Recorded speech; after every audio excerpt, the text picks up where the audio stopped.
Hello. This is Antya from Byte Shuffle. Thank you as always for watching my videos. This time, I put together a guide on how to approach the Jeskai Control matchup when playing Ad Nauseam Tendrils, as well as my thoughts on sideboarding.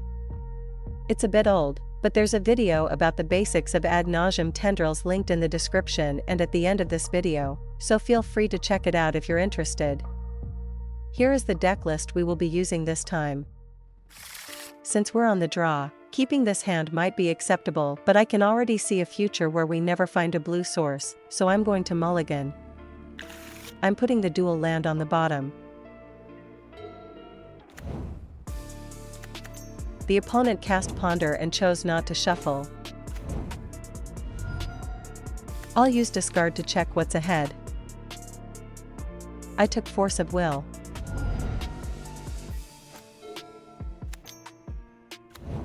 I'm going all in from here.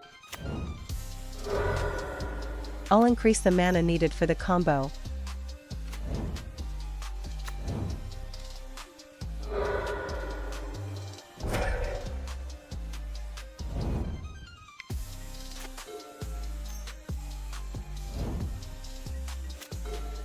I'm glad I played around Wasteland by fetching basic lands first.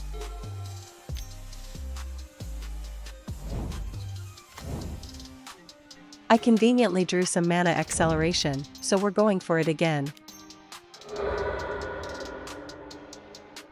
With Infernal Tutor, if I can get up to 6 mana and have Lion's Eye Diamond, I can win from there.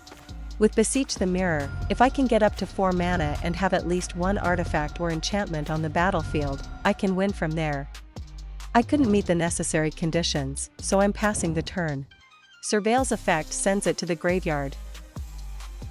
If we don't reveal an artifact, we can't win through Beseech the Mirror, so I discarded Gia's Will. Basically, the plan from here is to keep chaining card draw spells, build up Storm, and try to win the game. I build up my mana and increase my Storm count. Here, the important thing isn't what we reveal, but whether we can fully use the cards if we're able to keep chaining spells. This time, I decided to shuffle. I put them back in the order of Thoughtseize first, then fetch land. I build up my mana and increase my Storm count. I use Infernal Tutor to search for Cabal Ritual. I win with Tendrils of Agony. Before sideboarding, I'd like to review the list we used. First, the conclusion. I will explain it step by step. These are the key cards from Jeskai Control that impact Ad Nauseam Tendrils. First, we have various counterspells such as Force of Will, Force of Negation, Pyroblast, Flusterstorm, and Consign to Memory. Against these, we don't bring in anything additional. The reason is that the 9 disruption spells already in the main deck, Duress, Thoughtseize, and Veil of Summer, are enough interaction for this matchup. However, our mana acceleration isn't particularly well positioned against blue decks, so we bring in Carpet of Flowers. In exchange, we cut Cabal Ritual and Lotus Petal. The reason we cut Cabal Ritual is that its mana production depends on the opponent's graveyard interaction and the state of the game. Depending on their build, though, keeping it in can still be reasonable. Next, we have cards like Stony Silence, Back to Basics, Deafening Silence, and Lavinia Azorius Renegade. Among these, Back to Basics is especially common, so it's very important to prioritize fetching basic lands to some extent. Also, I think it's important to pay close attention to how your opponent sequences their lands.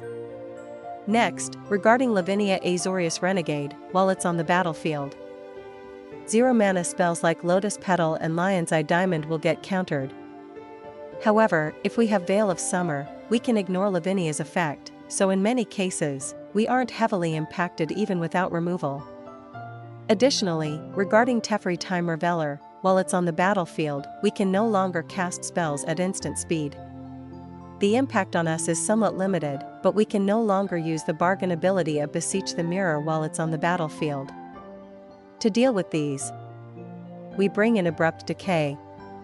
In exchange, we cut Chrome Mox. Finally, regarding surgical extraction, since Jeskai Control doesn't usually present a particularly fast clock, the ad nauseam line is often still effective, so Graveyard Hate doesn't feel overly problematic in this matchup. However, if Tendrils of Agony gets put into the graveyard off a surveil land during the game, there's always the risk of suddenly losing to surgical extraction.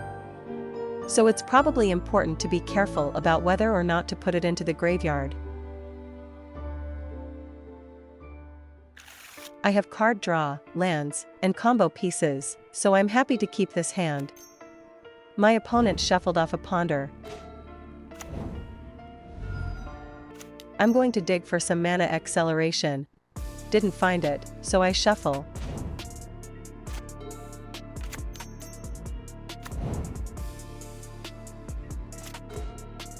I'm going to dig for some mana acceleration.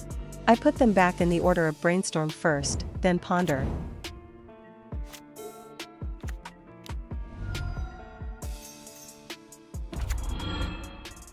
I'm going all in from here.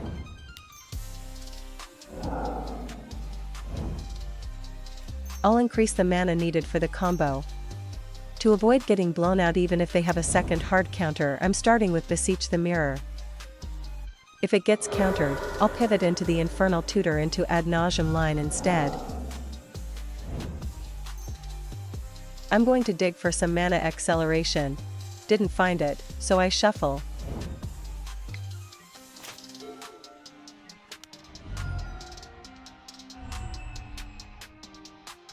My opponent revealed a hard counter, so unless I draw Discard or Veil of Summer, I'm not going to be able to do much from here. Surgical extraction targeting Beseech the Mirror.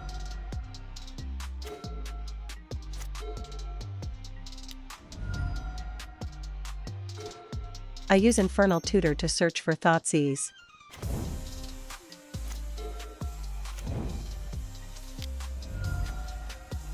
I'll use Discard to check what's ahead. I'll cast Veil of Summer. I'll use Discard to check what's ahead. I took Consign to Memory.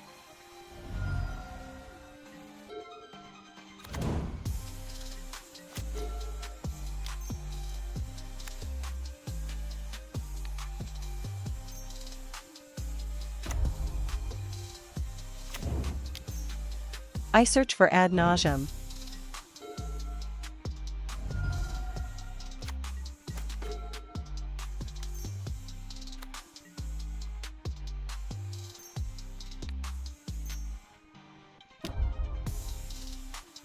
I searched for Veil of Summer there, but I think fetching Duress would have been better. Our graveyard resources are no longer usable, so the goal with ad nauseam is to draw enough cards to chain spells from hand and get up to 7 cards. I build up my mana and increase my storm count.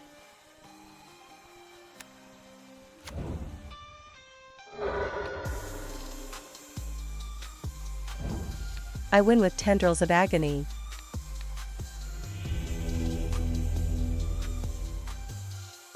Thank you very much for watching until the end. I apologize for the many misplays along the way. I hope we can all continue to improve at Magic together. If you enjoyed this video, please consider subscribing to the channel and leaving a like. I'll see you again in the next video. This is Antya, signing off.